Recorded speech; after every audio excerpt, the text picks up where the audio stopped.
Et puis tu arrives, tu as une dune infraîchissable, il y a des camions plantés de partout. On a fait demi-tour et là on vient de voir la police locale qui nous ont bien dit il n'y a que cette piste, donc le passage il y a un passage par là et il faut le trouver. Les hommes s'alignent alors au sommet des dunes. Leur course a pris fin 4 jours seulement après avoir quitté Paris.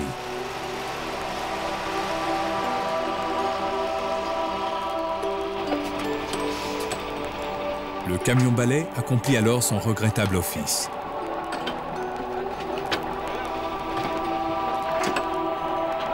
Ils ont la tête basse et la mine triste.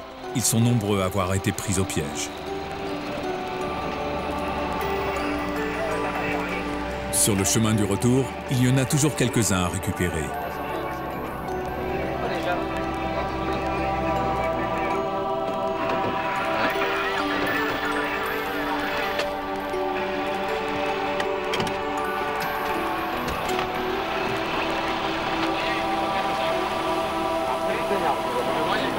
Dans le désert algérien, l'épuisement se décline alors dans toutes les langues.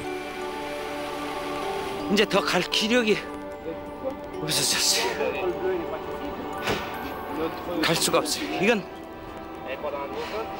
지옥, 정신. En 1988, lors de la première étape africaine, 163 concurrents sont éliminés.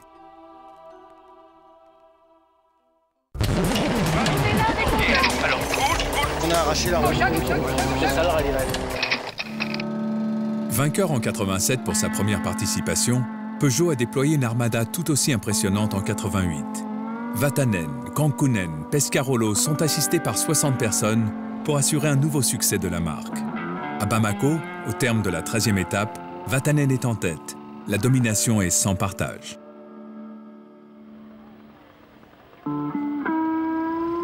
Mais le lendemain, au réveil, le bivouac bruisse d'une rumeur ahurissante. La 405 T16 d'Ari Vatanen aurait disparu du parc fermé. À cette heure matinale, personne ne sait grand-chose, mais quelques indices ne trompent pas. Le Placide finlandais semble soucieux et Jean Todt, le grand patron de Peugeot, passe sa vie au téléphone. Le vol du siècle viendrait d'avoir eu lieu à Bamako.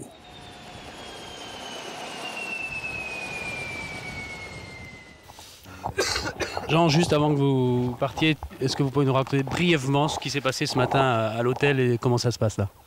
Ce qui s'est passé, c'est qu'à 7h15, j'ai reçu un coup de téléphone dans ma chambre où le standard m'a passé une personne qui m'a passé une autre personne qui était vraisemblablement un Européen qui m'a dit on a la voiture de Vatanen, venez en taxi dans 15 minutes à la Sommapac avec 25 millions de francs CFA et pour l'instant, on va essayer de retrouver la voiture. Et cette voiture était où avec les autres? Comment c'était hier soir? Cette voiture était dans le bivouac réservé aux voitures des concurrents mises à la disposition par les organisateurs.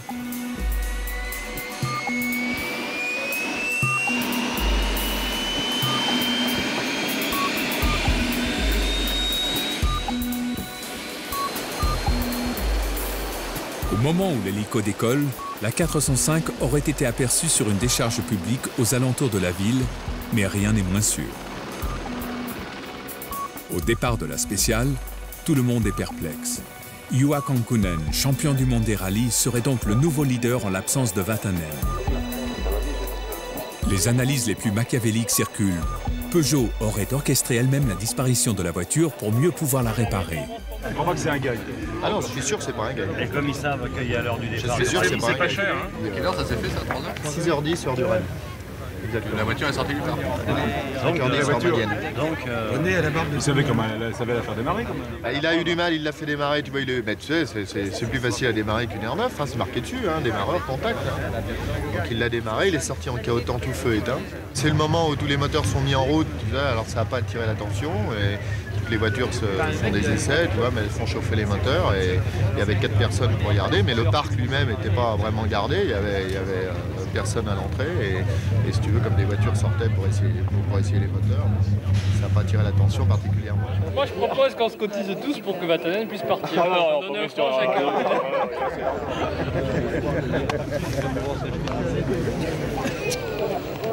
Il faut dire que la mainmise de Peugeot soulève bien des jalousies. Ça ne peut-être qu'anecdotique si ça ne met pas la course complètement en l'air. Ce serait dommage que le résultat en dépende. Bon, si on retrouve la voiture, qu'on paye la rançon, ce sera même plus trop drôle. Si Harry perd la première place pour ça et que les autres concurrents prennent le départ en s'en foutant éperdument, c'est un peu dommage. Et au moment où Juha Kankkunen prend le départ, la 405 est retrouvée dans le fameux terrain vague.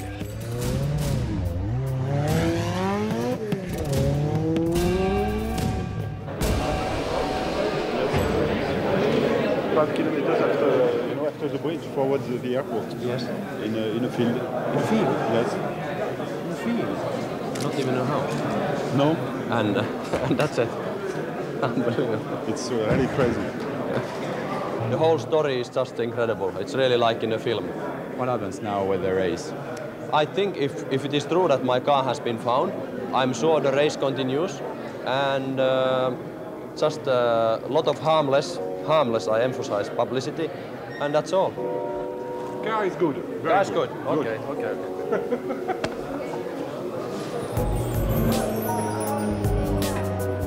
Harry Vatanen reprend sa voiture en parfait état. Cette disparition reste encore aujourd'hui un grand mystère.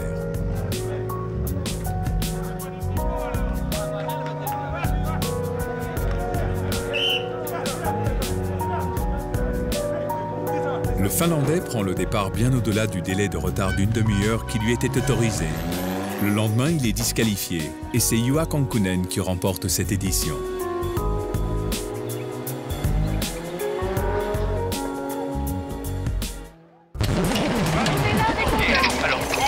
On a arraché la roue.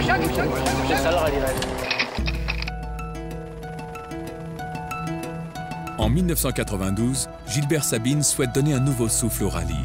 Pour la première fois, il n'arrivera pas à Dakar, mais au Cap, en Afrique du Sud.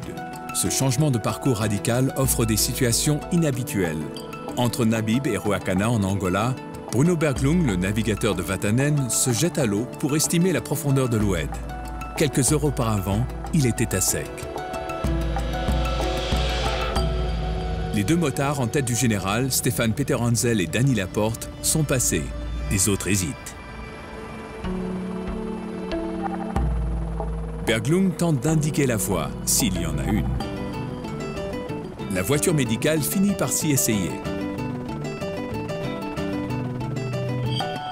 Mais rapidement, tous se rendent à l'évidence. Les efforts consentis pour faire traverser la Cagiva et la Yamaha ne sont pas reproductibles.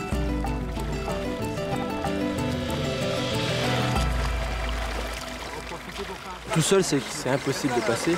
Thierry et Gilles m'ont aidé, on a poussé la moto tout le guet. Il y a 2 ou 3 journalistes qui nous ont aidés, on était à peu près 6 pour sortir la moto. Et en prenant le risque, en plus de la noyer, de remplir le moteur d'eau. Donc bon, c'est impossible.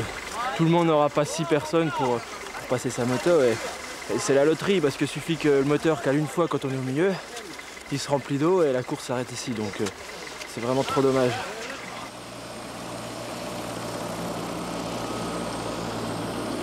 Pas possible de continuer, ça passe pas. Il y a un oued là-bas énorme, avec un courant énorme. Ça, c'est les 3 fois que j'ai fait ça. Scène étonnante. Peter Hansel, Laporte et leurs coéquipiers sont bloqués d'un côté de la rivière, pendant que le reste des concurrents attendent tranquillement de l'autre.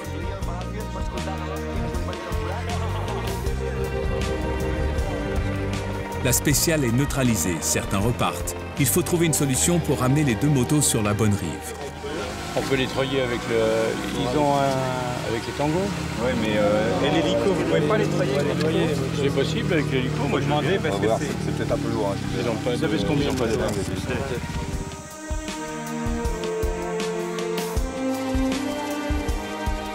En 1992, Stefan Peterhansel remporte le 2e de ses 6 Dakar moto grâce à une performance sur les pistes du Congo devenue légendaire. Mais c'est peut-être au bord de cette oued, en Angola, que le pilote a été le plus inquiet. Pas trop l'avoir comme ça. Je préfère l'avoir entre mes mains que...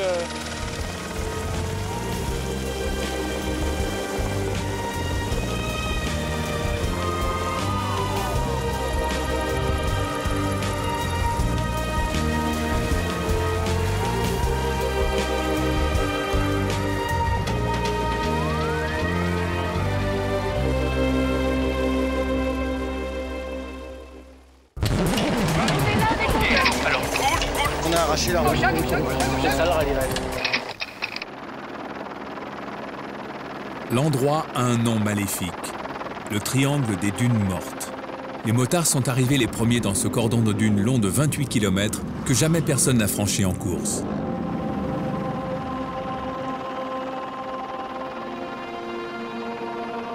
En 1994, le Dakar change. Nouvel organisateur, ASO. Nouveau directeur de course, Fenouil. Parcours inédit avec un retour sur Paris. Et cette 11e étape entre Attard et Nouadhibou est le morceau de choix. En ce 9 janvier, on retrouve donc les meilleurs motards. Jordi Arcarons, Eddie Orioli, Carlos Mas. Et leur déboire ne laisse augurer rien de bon pour tous les autres. Et ils font demi-tour.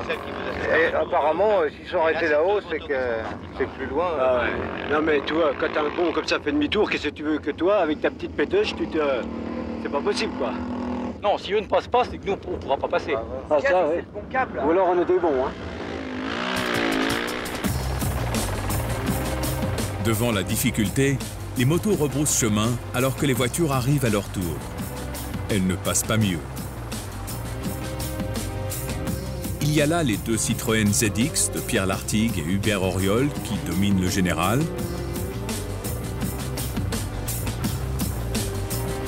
Et les 2 Mitsubishi Pajero de Bruno Sabi et Jean-Pierre Fontenay qui leur contestent la suprématie.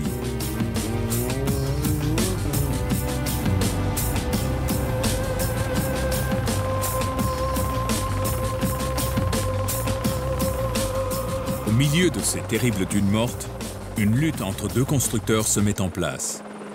La course n'est toujours pas neutralisée. Les Mitsubishi s'entêtent à franchir l'infranchissable. Les Citroën décident alors de contourner l'obstacle et d'encourir de sévères pénalités. Ce duel accouche de l'un des épisodes les plus extraordinaires de l'histoire du rallye, l'un des plus injustes aussi.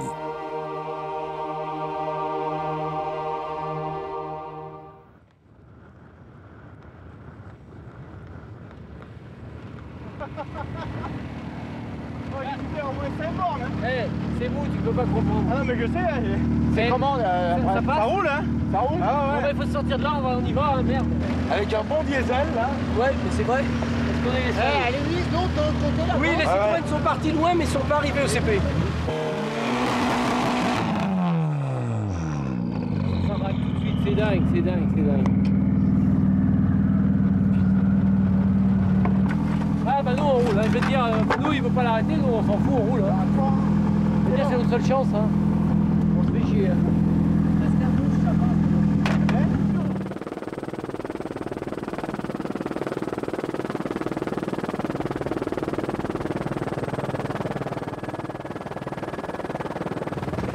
La course elle continue, parce qu'il y a 2 voitures d'un côté et 2 de l'autre.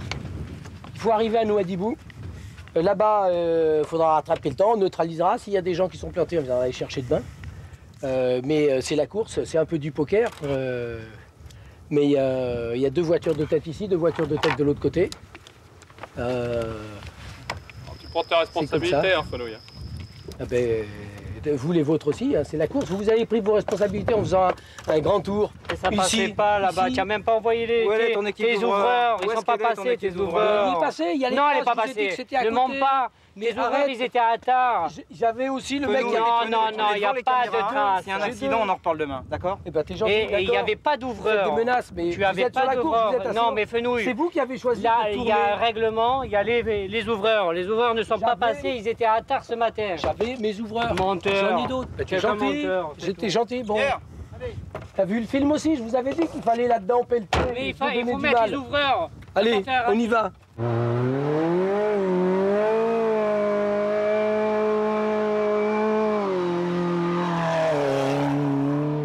Fenouil est un directeur de course seul face à cette décision.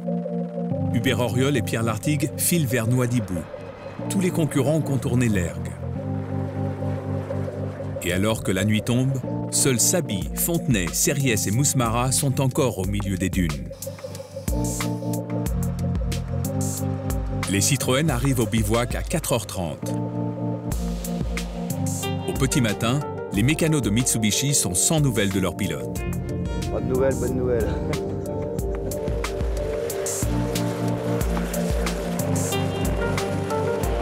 premières lueurs du jour, les hélicos s'envolent de nouveau et leurs occupants découvrent un spectacle ahurissant.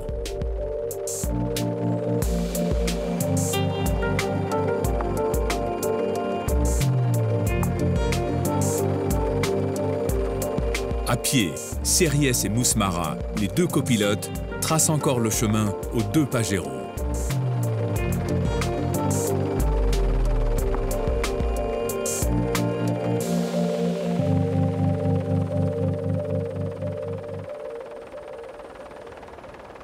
On s'est, je sais pas, on s'est ensablé peut-être 200 fois. 200 fois, on a ressoulevé la voiture. C'était fou, c'était fou. On n'a pas vu passer les heures, on croyait qu'on allait passer dans les délais en plus. Quand on a regardé l'heure, la première fois qu'on a regardé l'heure, c'était 4h30 du matin. On n'a pas vu. On a quitté à 9h du soir, on a regardé l'heure à 9h. À 4h30, on a dit, punaise, merde, on n'aura pas le CP à l'heure. Mais j'espère qu'on sera récompensé parce que on l'a pas fait pour rien.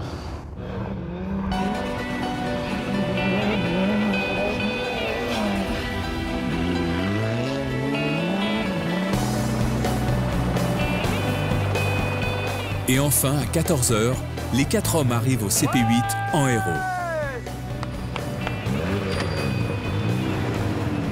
Messieurs, vous êtes mon premier client. Bienvenue. Bienvenue. J'espère qu'on vous a pas trop fait attendre. Non, juste 24 heures là. Vous en êtes sortis.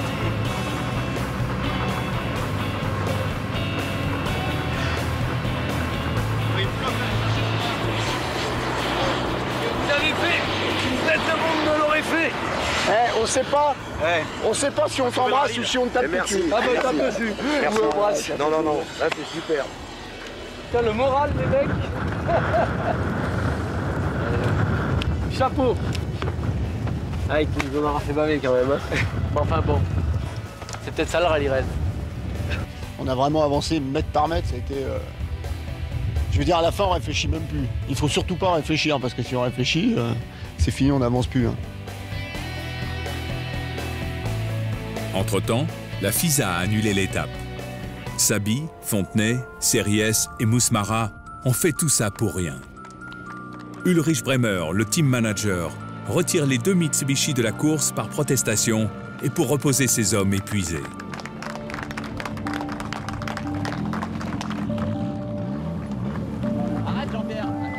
Fenouil avait fait un rallye difficile, il l'avait annoncé. Je crois que tout le monde était prévenu. Il nous avait dit que cette épreuve serait terrible. Alors s'il y en a qui n'ont pas voulu faire l'effort de se lancer dedans et de faire le tour, ma foi, je crois que c'est ceux-là qui devraient être pénalisés. Ce serait logique.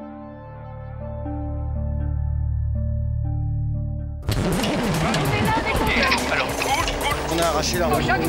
C'est ça le rallye raid.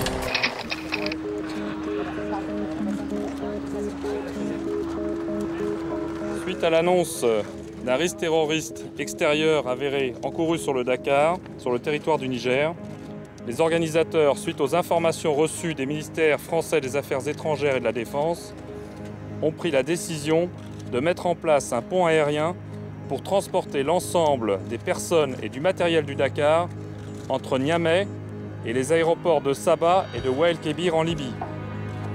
Cette opération débutera demain 12 janvier et devrait s'achever le dimanche 16 janvier.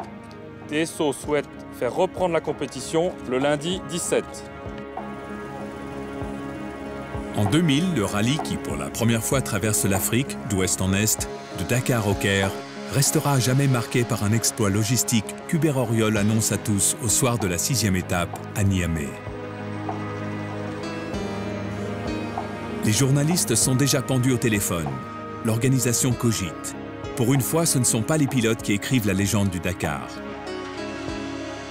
C'est du jamais vu. Mais sur chaque Dakar, il y a du jamais vu. C'est ça qui est sympa. C'est que on parle toujours du Dakar qui a perdu le côté aventure.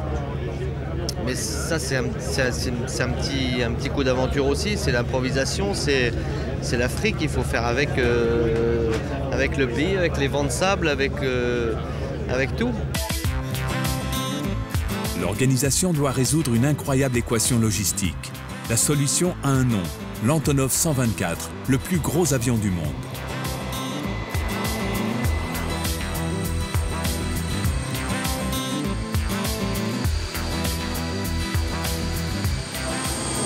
trop de monde autour de l'avion. Il va y en avoir beaucoup des avions, vous allez en voir autant que vous voulez.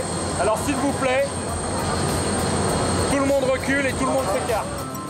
Les 3 Antonov 124 venus du Caire et de Kiev vont permettre de transporter les 500 véhicules du Dakar, hélicos et camions compris.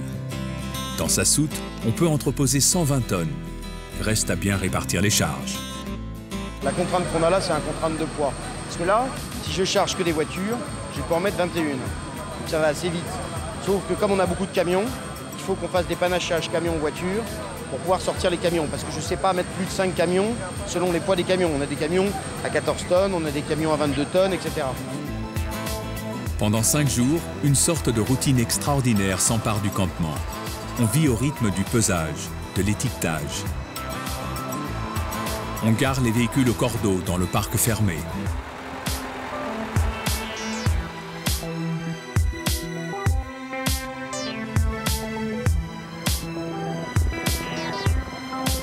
Et même les plus endurcis, ceux qui roulent leur bosse depuis de nombreuses années sur l'épreuve, n'en reviennent toujours pas. Je pense que c'est un exploit logistique. Je pense que les gens ont fait un truc incroyable. C'est-à-dire, on peut emmener un rallye comme ça, c'est du jamais vu et c'est exceptionnel.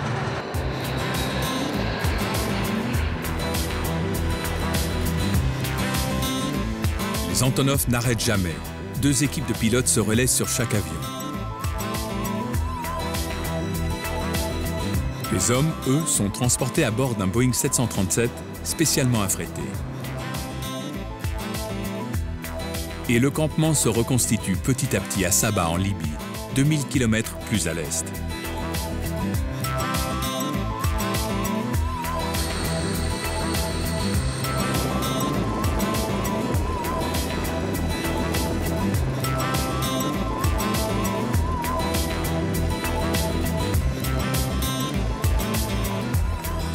Il y fait bien plus froid qu'à Niamey, et la première chose que l'on cherche quand on fouille son barda, c'est sa polaire. Puis on se joint aux autres autour du feu.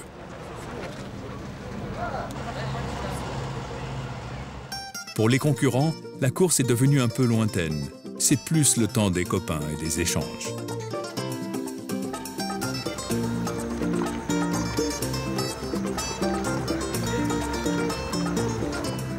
Le Dakar est rentré dans un rythme qui lui est parfaitement méconnu.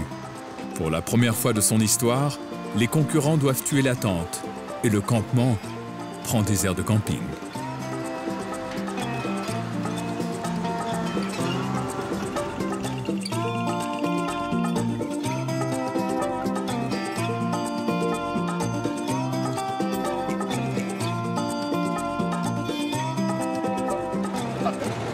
À toi. 6, 1, 2, 3, 4, 5, 6. Galère, ben voilà, ça commence pas mal l'affaire. Une bonbonne d'amortisseur, c'est décroché, utiliser la carte amortisseur de rechange ou la carte camion, sinon passer un tour. Et ben voilà, ça sert à rien de partir à fond, tu vois. CP, CP3. Je pense qu'on va s'entraîner pendant 3 jours, on va être au top après. Bon, maintenant j'ai la carte avion, donc je vais à l'avion tout de suite. Et cette monotonie qui, depuis 5 jours, scande la vie du Dakar est peut-être la plus grande réussite des organisateurs. Ils ont transformé en événement anodin un pont aérien en tout point exceptionnel. Ça a été une opération assez extraordinaire à monter, mais la satisfaction, c'est que demain, on va redonner le départ de la course. Ça, c'est la chose la plus importante pour tout le monde et en particulier pour les concurrents. En 2000, le 22e Dakar s'est donc transformé en 2 courses d'une semaine. Jean-Louis Schlesser en auto et Richard Singt en moto s'y imposent pour la 2e fois d'affilée.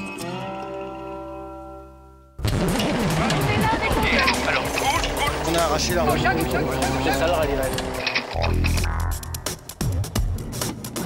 20 janvier 2001, avant-dernière étape du Dakar. José Maria